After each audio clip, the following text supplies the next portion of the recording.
రుద్రంగి మండల కేంద్రానికి చెందిన చెల్ల రాజవ్వ అనే మహిళ అనారోగ్యంతో మృతి చెందింది. మృతురాలికి మతిస్థిమితం లేని కొడుకు, కోడలు ఉన్నారు.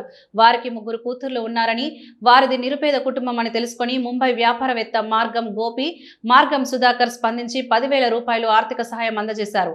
ఈ సందర్భంగా మాజీ వార్డు మెంబర్ గొల్లెం నర్సింగ్ మాట్లాడుతూ, చెల్ల రాజవది నిరుపేద కుటుంబమని, ఆమెకు మతిస్థిమితం లేని కొడుకు ఉన్నాడని, ఇంకా ఎవరైనా దాతలు ముందుకొచ్చి ఆర్థిక సహాయం చేయాలని, అలాగే స్థానిక ప్రజాప్రతినిధులు స్పందించి ఇందిరమ్మ ఇల్లు ఇప్పించాలని విజ్ఞప్తి చేశారు.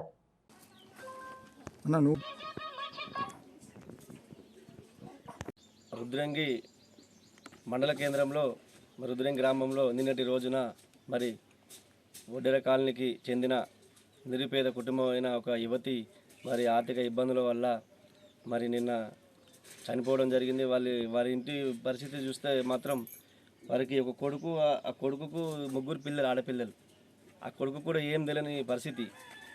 ఇటు విషయాన్ని తెలుసుకున్న మన ముంబై బిజినెస్ మ్యాన్ మార్గం గోపన్న గారికి తెలియజేయగానే మరి వెంటనే ఒక 10,000 రూపాయలు ఆర్థిక సాయం చేయడం జరిగింది. ఎందుకంటే వీళ్ళ పరిస్థితి చూస్తే కనీసం గుడిసే, వీరికి పని చేసుకుందామన్నా కానీ ఆలోచన లేని వ్యక్తులు వీళ్ళ చూస్తే ఆటోమేటిక్గా అర్థమవుతుంది. ఇంకా కూడా ఎవరైనా దాతలు ఉంటే వీరికి ఆదుకోవాలని నేను కోరుకుంటున్నాను. ఎందుకంటే వీళ్ళకు ఇల్లు కూడా లేదు.